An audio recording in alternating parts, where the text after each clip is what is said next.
So in this video, we're going to take a look at graphing exponential functions, so what they look like and some properties of those graphs. So number one says sketch the graph of f of x equals 2 to the x on the interval -3 to 3. So the first thing I notice here is that this is what an exponential function looks like. How do I know it's an exponential?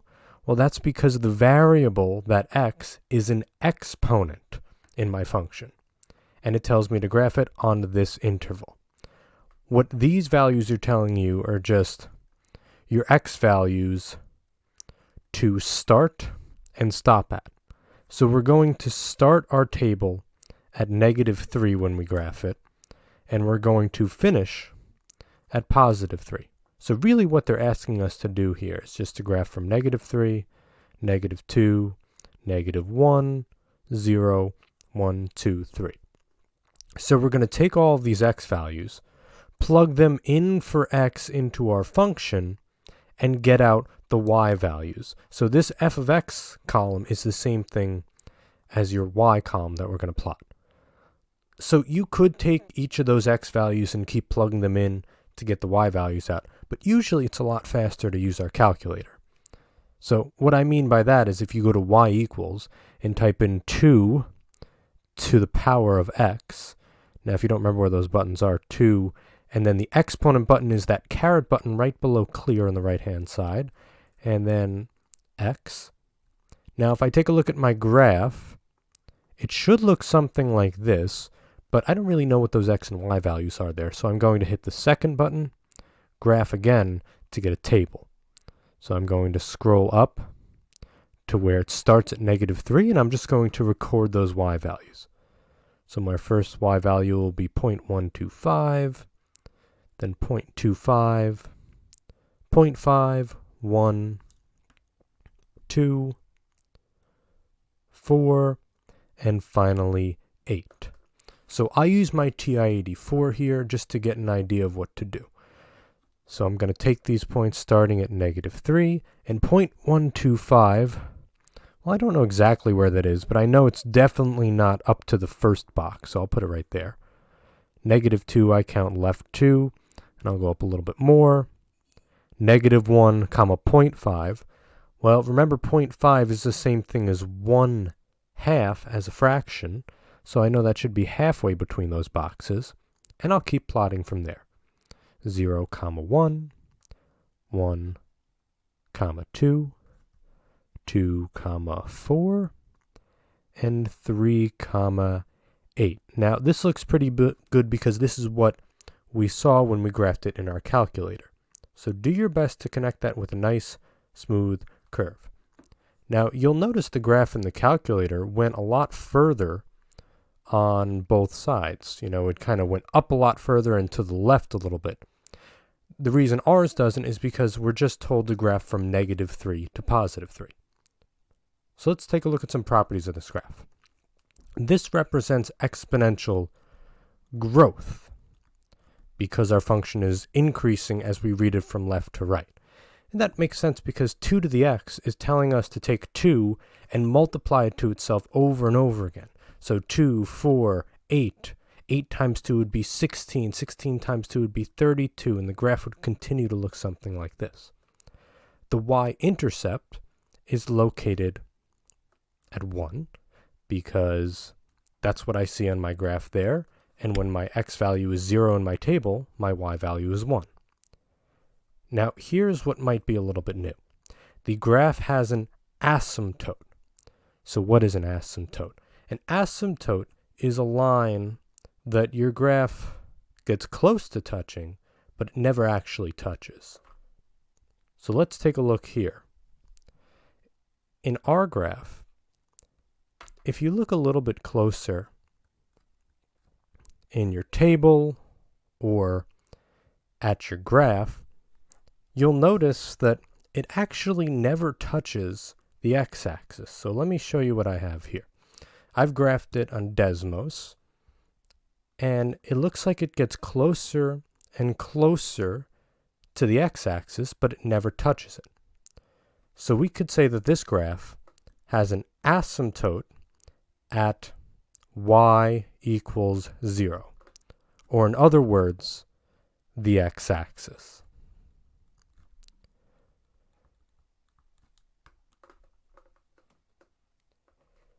Now, if they didn't ask me to graph it on the domain from just -3 to +3, the only thing I would change is that I would just draw arrows at the end of my graph to show that it keeps going in both directions forever.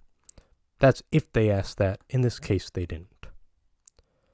So the question is, that 2 that we started off with is called the base. So what happens when that base number is between 0 and 1? If I have something like y equals 1/2 to the x.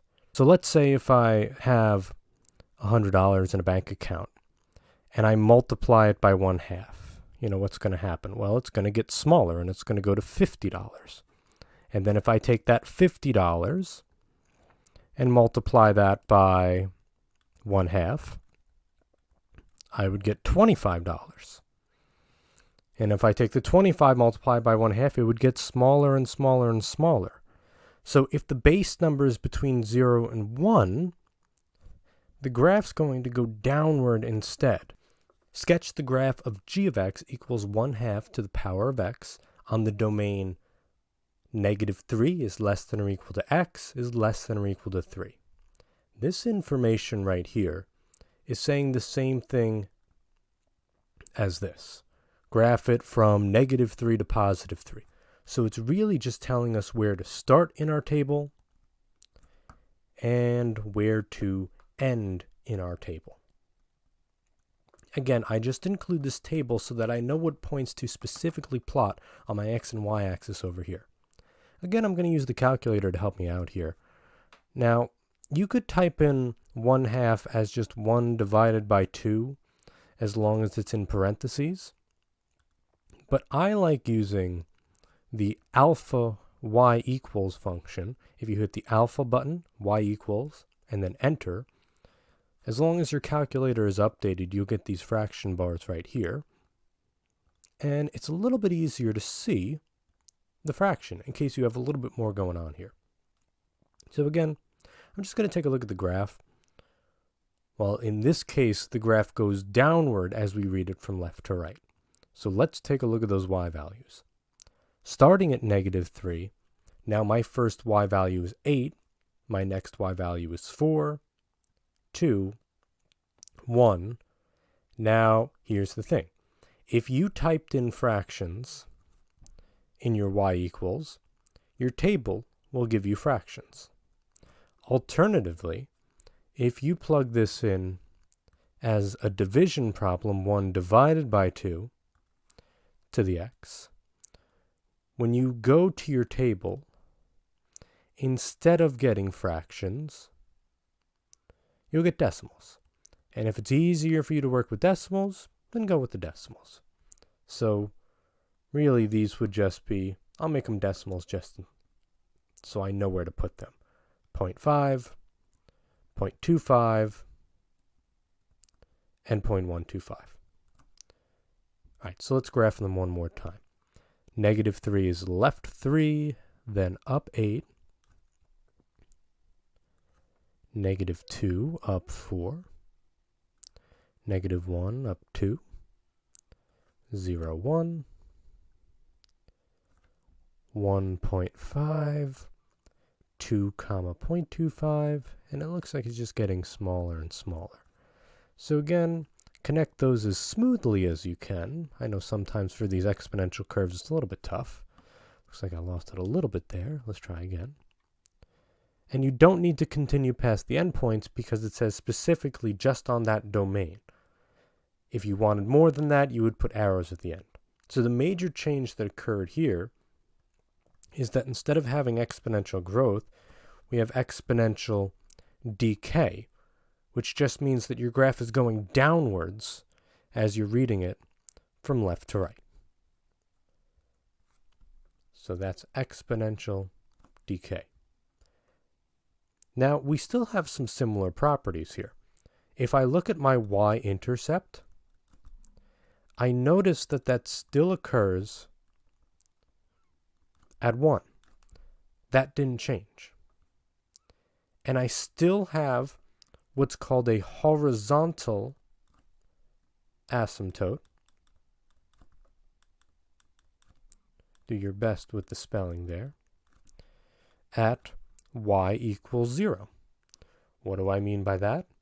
I mean that if I go to my graph and draw a horizontal line at y equals 0, which is just the x-axis, remember, your graph will get closer and closer to that line, but it'll never actually touch it. And you could check that just by graphing it in your calculator, or even looking at your table. If I go to my table and I keep going down, I get 0.0625, 0.03, 0.01, and the numbers are getting smaller and smaller, but regardless of how far you go down, you're never actually going to hit 0. So we say we have a horizontal asymptote at y equals 0. So I encourage you to try number 3 and number 4 on your own, but I'm just going to talk through some of them here.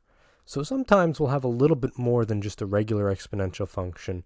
Notice we've got a +1 happening to the x here, and a -3 happening to the whole function. But it still wants me to graph it on this domain from -2 to 4, so I'm going to start at -2, count up to 4. Those will be my x values, and then I'll have a table of y values. So I'm going to go into my calculator. Again, you could plug each of these x values in, but usually it's a lot faster to get the table from your calculator. 2 to the x plus 1. Make sure that +1 is in the exponent, and notice I'm going to hit the right arrow to get out of the exponent so that I can hit that -3 there. And I'm going to hit second graph to get a table. And because exponential functions grow so fast, we're only able to graph a small portion of this before we actually can't fit it anymore on the axes. So if I start at -2, my first y value is -2.5. Then my next y value is -2, -1, 1, 5, 13,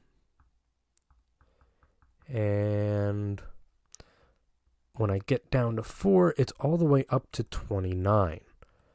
So it looks to me like if I go by 1s here, I'm not going to see a lot of success because it goes all the way up to 29. If I go by 3s, I might have a little bit better of a shot. So let's go by 3s. All right, that'll be 3, 6, 9, 12. So I'm just going up by 3 for every tick mark. 15, 18, 21, 24. Let's see if we get there. 27, and finally 30. So I'll be able to fit everything on my axes here. So if I start at x equals -2 right here, -2.5 would be right below 3 there. -1, comma -2. Oh, looks like I graphed that wrong. That should be right below because that's a negative y value. -1, comma -2, just a little bit above that. 0, comma -1. Now, because I'm going by 3s, that tick mark would be -3 down there. I just know these are somewhere between 0 and -3. And I know an exponential graph has a nice curve to it, so I'm going to do my best to make that curve nicely. 2, comma 5. 5 is right below 6. 3, comma 13. That's right above 12. 4, comma 29. So look how fast this grows, all the way up there. If I connect those with a nice smooth curve, should look something like this. So this is definitely exponential growth. But there are some characteristics that changed.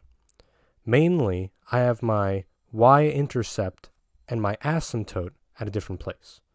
So my asymptote is right here at -3 because it looks like my graph is curving down towards -3. So if I just dash in a horizontal line at y equals -3, you could see that it's never going to hit that, and you could check the graph in your calculator. So I'm going to say y equals -3 is the horizontal asymptote there. And our y-intercept in this case, it's right there, is -1 instead of +1. So just a couple things that changed based off of those transformations that happened to that exponential function. And before you start number 4, just keep in mind a couple of things. They already have the axes labeled for us, right? It goes up to 100 here, so it looks like every 1, 2, 3, 4, 5 boxes is 100 on the y-axis. So I could count from there. 1, 2, 3, 4, 5, that's 200. 1, 2, 3, 4, 5, that's 300, and so on and so forth. And on the x-axis, every 2 boxes is another unit of 1. So in this case, I don't get to choose the axes. They already did that for me. So just make sure you're aware of that before you start. In the last example, it didn't matter because our axes weren't labeled. So I want you to try this one on your own by setting up an x and y column and compare it to my work. Alright, so when you're finished, it should look something like this. It doesn't have to be perfect. This is just a sketch of it to the best of our abilities. You'll notice that I rounded all my y values to the nearest integer because I didn't want to have to worry about decimals. And I knew because I was going by 100 every 5 boxes, or if you divide that even further, we're just going by 20s here. 20, 40, 60, 80, 100, 120, and so on and so forth. It's not going to be that precise to begin with. So again, this is a graph of exponential decay. So you should ask yourself, just from looking at the equation, what part of that tells us that it's decay? And that's that growth factor right there of 0.85. Because that base is less than 1, or in this case, we'll just to be strict, we'll say it's between 0 and -1. That means that it's going to be decay. So we're still going to have some sort of horizontal asymptote. Based off our graph, it's not really clear where that's going to be. And our y-intercept changed a little bit here, right? It's a little bit higher at 394.